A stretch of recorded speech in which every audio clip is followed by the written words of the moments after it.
What's up, everybody? We are back today. The haze of the hangover from UFC 319 has subsided. Bright-eyed, bushy-tailed today. Had a full day at work, but I am back ready to talk about the sport that I love the most, and that is mixed martial arts. And I just want to jump back into what I started last night, the first reaction. It's always a little hard to cover everything as you're watching live. So I wanted to jump back in today, just go over some of the fights from last night. Incredible card. I really, truly believe that it was probably one of the best cards of the year so far. For sure, one of the best main events on paper that we expected. Anybody who watched saw what happened and how that fight played out. But we're going to jump into the details. I got some of the information over, after the post-fight pressers and all the other reaction shows.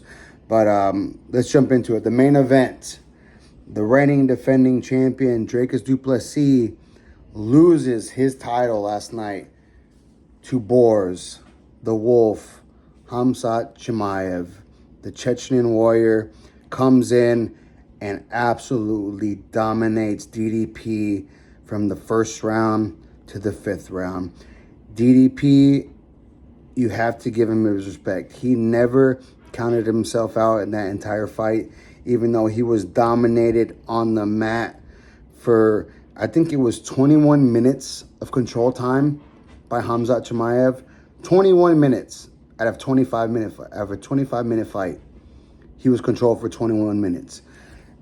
Khamzat landed 11 takedowns, which is crazy. I think he had 17 attempts or 16 attempts, but landed 11. Didn't even seem like it was 11 because it just felt like every time he got his hands on him, that's all it needed. He just took him down. DDP could never find a way to get back to his feet. He couldn't. He tried to force a few scrambles early on. Didn't get him anywhere. Chimaev goes on to land, I think it was plus 500 strikes, something like that. Even though they weren't all significant strikes on the feet, like hard-landed shots, but on the bottom, peppering them. Got to a crucifix position multiple times. I believe it was like 3 different times in the fight where he had DDP in a crucifix. And anybody who knows anything about MMA knows that is just an absolute horrible position to be in. Via Valentina Shevchenko, who I believe does it the best. Like, she gets people there and just absolutely brutalizes them. And Chimaev was able to get there 3 times last night. And like I said, hats off to DDP, man. He found a way to survive. But unfortunately, in the MMA game, the fight game, you can't just survive and get a win. You have to be able to, 1, survive, 2, defend, and then attack. And he only did survive and defend last night. He could never really get anything going last night. It was just on the back foot from the jump. But hats off to him. Every round he got up, he had a smile on his face. He was ready to go the next round. He did try to win the fight when he could, but it just wasn't enough. He didn't have enough time to really get going, to land anything of any kind of significance.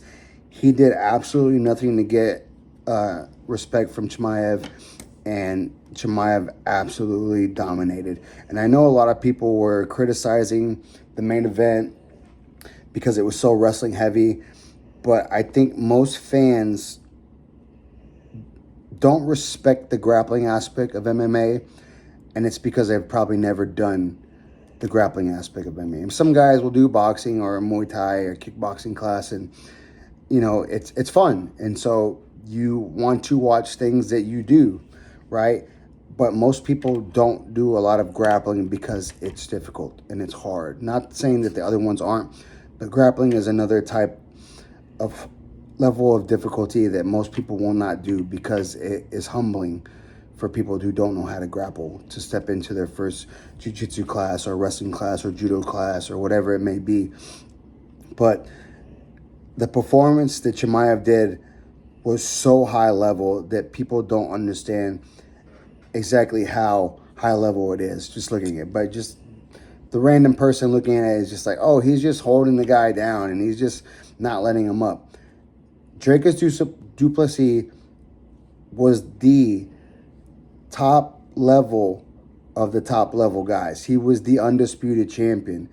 Two title defenses, and he's a big middleweight. 225 pounds, probably last night is probably what he walked into the cage. And Hamza didn't ever give him a chance to get up, never allowed him to force a scramble of any kind of significance, and absolutely dominated him on the mat.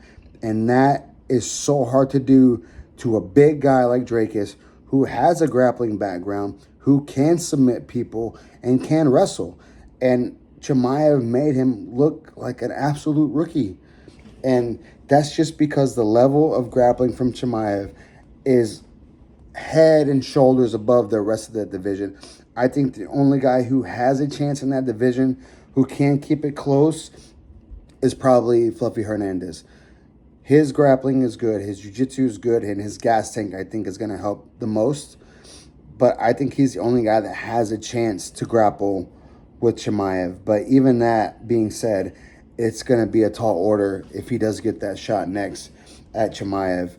But yeah, the main event was a beautiful performance by Chimaev. I know people didn't like it because it was so grappling heavy, but for guys like me who train and love watching the grappling aspect, and the devil's in the details. You know, if you just see the little things that he did while he was in there, you know, sagging his weight to one side, forcing Duplessis to post when he wanted to get up, just little things, underhooking when he should, dropping a hook in to control the hip. Those little things make the biggest differences in the world when it comes to grappling, and nobody does it better at 185 than Khamzat Chimaev. And he is your new undisputed middleweight king for the time being. The co-main event, what an absolute stellar performance by Lerone Murphy. I called it earlier in the week on my previous breakdowns. I thought Lerone Murphy was just going to be too much for Aaron Pico. Like I said before, I really, really like Aaron Pico. He's Mexican. I'm Mexican. I really want another Mexican superstar to get up there to the next level so that the people can support and rally around. But Aaron Pico, like I said before, has just never faced anyone on the level of Lerone Murphy. Lerone Murphy, after last night's performance, I believe earned him a shot at the current champion, Alexander Volkanovski. And even Volkanovski was calling for that fight afterwards. I think he mentioned he probably wants to do December, which I believe would be an amazing fight. Gives both guys time to rest. Volkanovski's been off for a while, but I don't know if he's going to have a fight before that. If he's calling for Lerone Murphy in December, he may be able to squeeze in a fight, but I'm not sure who you're going to put in there. I know Yair said that he was promised a fight after his win against Patricio Pitbull, but I just don't know if the people are really clamoring for that fight. So maybe they wait it out and they give Murphy the shot in December.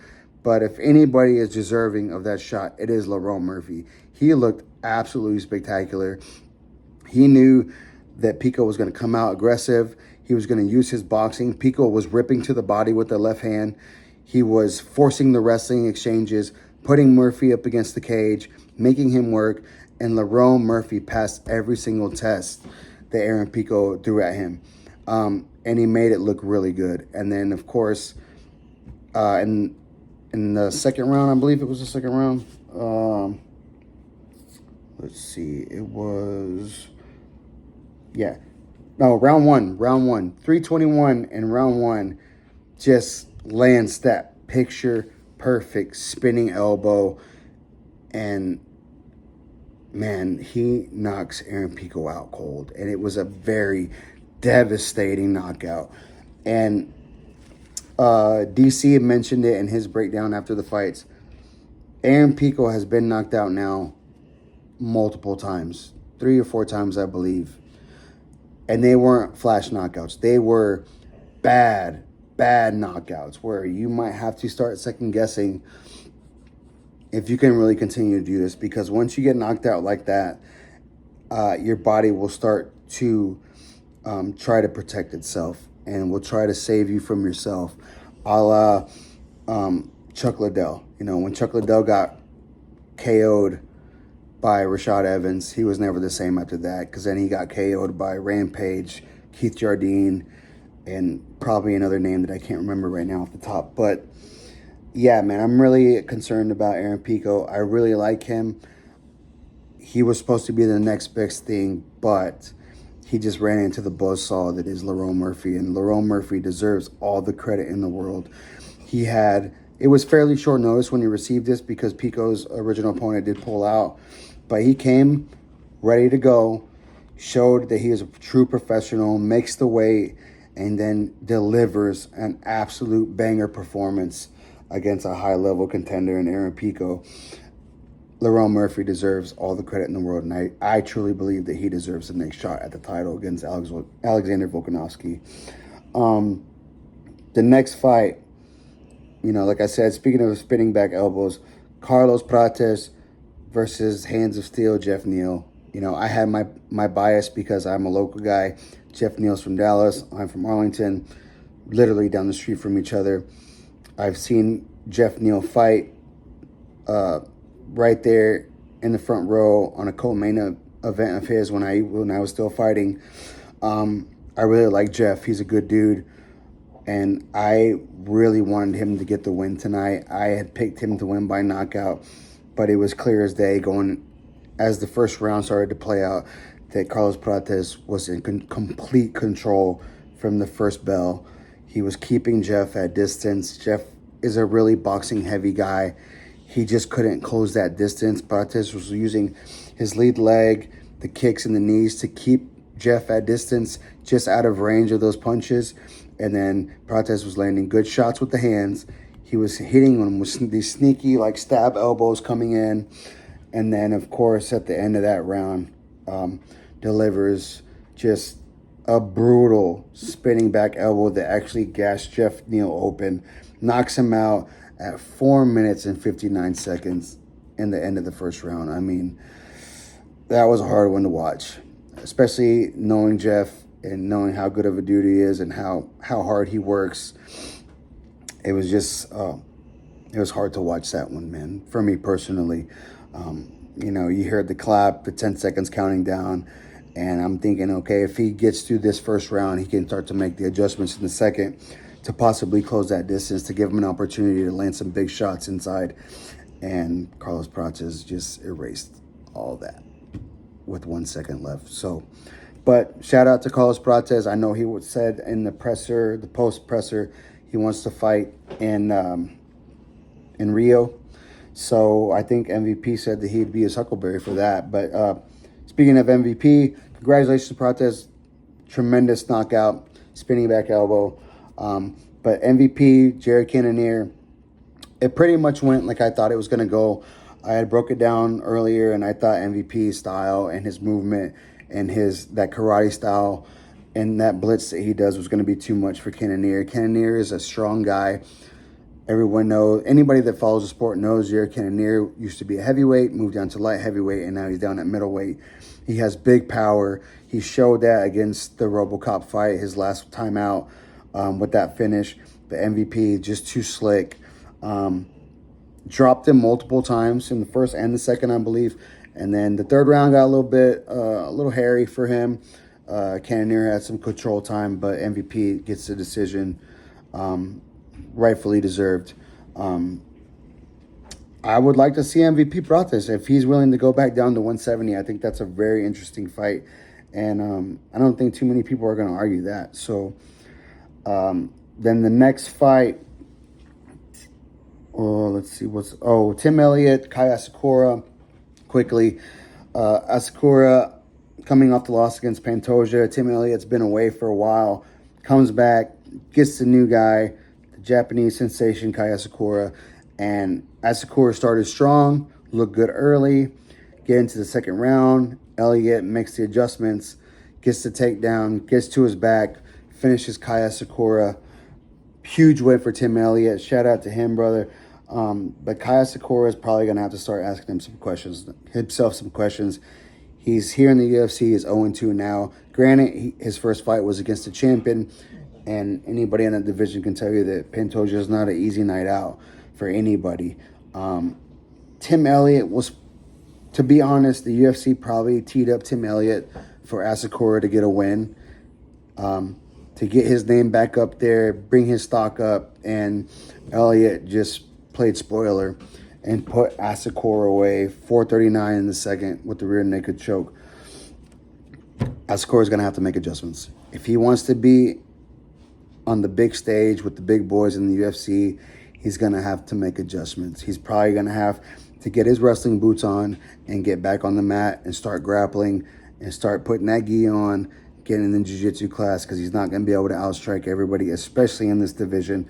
I mean, that was against Tim Elliott. The top five, you still got guys like Joshua Van, Roy Val, Brandon Moreno, and then you still got guys like Kaikar France. I think that would be a good matchup for him. Kaikar France is not the biggest grappler in that division. Coming off a loss against Pantoja, I think Kaikar France and Kai Asakura would be a good matchup. They're both guys that like to throw leather. But outside of that fight, though, Asakura is going to have to make adjustments. He needs to learn how to grapple and defend and do something, because if he doesn't, it's going to be a short stint for him in the UFC. The next fight, I cannot get this guy's name. Susakayev, I think is his name. The Chechen guy who just won the Contender Series on Tuesday. 4 days later, shows up, fights, I think his name was Ryan Nolan or Tim Nolan. Tim Nolan gave him every bit of the business in the first round. Had him hurt, rocked him. I thought he was going to shock everybody. You know, that Susakayev was a huge favorite. I think it was like a minus 1,200 favorite. And Nolan was going to play big-time spoiler for a lot of bettors out there. Lands big shots. I thought he could have had a chance to stop him. Susakayev manages to survive that round, gets into the second, gets his bearings back, gets the takedown, gets to the back, lands a rear naked choke, wins by sub in the second. Susakayev is the real deal. I mean, regardless of how he looked in that first round, he showed that, one, he can battle through adversity, and two, he's a down motherfucker. I mean, you take a fight 4 days after your last, that says a lot, and I'm sure it says a lot for guys like Dana, Hunter Campbell, and Sean Shelby that aren't making the fights. They love guys like that. So, shout out to him. I'm looking forward to seeing him with some bigger competition. He talks a big game, much like Hamzat did when he first came in. But he's going to have to walk the walk just like Hamzat did. Further down the fight, you had Lupi Godinez, La Mexicana, fighting out of Canada, fought the former world champion Jessica Andrade. It was a great 2 rounds. The first 2 rounds by Lupi Godinez, she looked better than I've ever seen her on the feet. She was working off the jab. She was cutting angles, landing straight right hands, making Andrade pay for every single mistake. And Andrade, just the warrior that she is, or as Joe Rogan says, the marauder that she is, just kept moving forward. She kept walking Lupi down, eating lefts, eating rights. I mean, shucking off the takedown attempts by Lupi.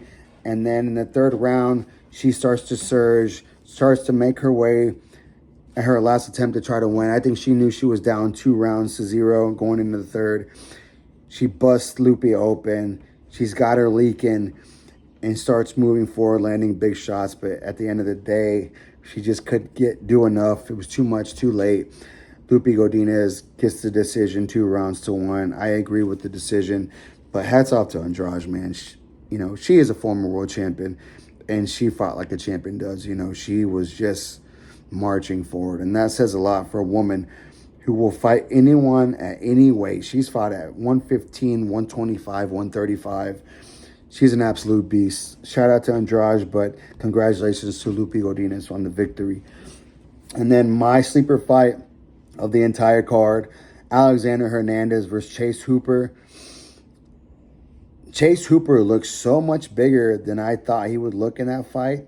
Maybe Hernandez is just smaller than I remember, but I had picked Hernandez in the under.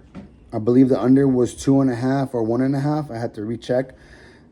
But Alexander Hernandez gets it done.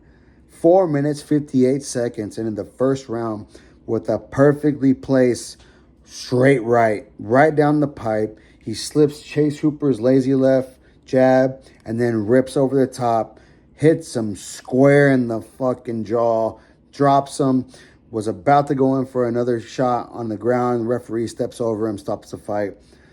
Beautiful performance, beautifully placed right hand by Alexander Hernandez.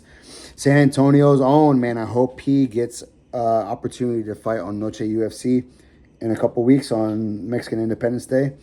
But beautiful performance by Hernandez. Shout out to you, man. Congratulations. And then to end it up, the last two that I wanted to cover, the Dragar Close over Edson Barboza. I think Barboza's just hit that limit where he just has too many miles. He's been in too many wars. He looked pretty good the first minute and a half of the fight.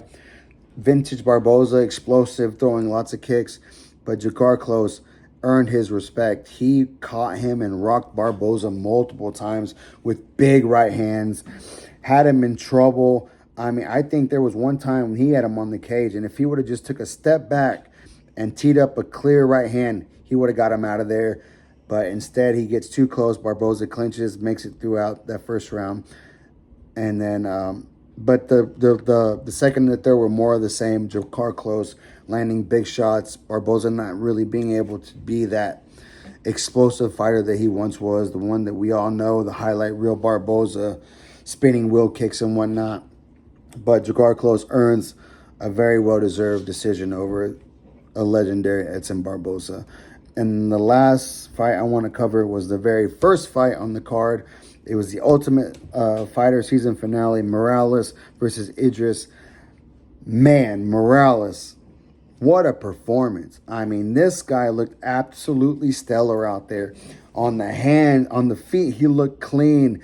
Beautiful lefts, straight rights, working off combinations, level changing, getting the takedown. Nearly gets a finish at the end of the first.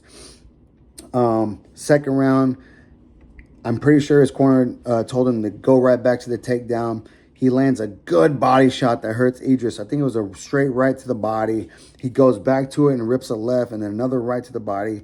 Level changes. Gets the takedown against Idris. Idris is fighting really hard for position, but he just can't do much. Morales is all over his back. He gets a little bit too high. Idris reverses the position, ends up in a guard. Idris locks up one of his arms and throws a leg over into the triangle position. He shifts his hips over to the side, underhooks the near leg as well to get a better angle on the choke, and finishes the fight in the second round via triangle choke. Beautiful performance. He earned that. He earned the contract. Shout out to Morales, man. You earned that fight. You earned that victory. And I believe this is his second stint in the UFC. And he did it the hard way and went through the Ultimate Fighter and got the job done. Congratulations, brother. Welcome back to the UFC. So that is my UFC 319 post breakdown. Bright-eyed and bushy-tailed, like I said earlier. Last night was a long night. Good night of fights, but long. Had a long day at work. So I was kind of running on fumes towards the end of last night for that breakdown. So wanted to get back here, get it fresh, a little bit more enthusiasm, a little bit more spunk. So there we go. And then like I addressed last night, Moses Iatuma in the boxing heavyweight world finishes Dillian White in the first round via knockout. That dude's special. I truly believe he's going to be the next superstar in the heavyweight division. And it's a good thing, you know, with guys like Tyson Fury, Anthony Joshua, Dubois just lost again. And then Alexander Usyk has beat everybody twice. Deontay Wilder's kind of faded back off again. I know he had a win recently, but it wasn't a huge event. But I think this is exactly what the heavyweight division needs in boxing, and Moses Iatuma is going to be the future. And I don't know if that future holds a fight with Alexander Usyk, the undisputed king. I personally don't think he's ready for that yet, but I could see it happening. You know, he's a big name. He's young. People are really talking about Iatuma, and of course, Usyk is the king, you know, so all roads lead through him if you want to be somebody in that division. So, but I just want to touch on that a little bit. But that's the breakdown. Thank you guys for watching, and I'll be back soon with another one. Peace.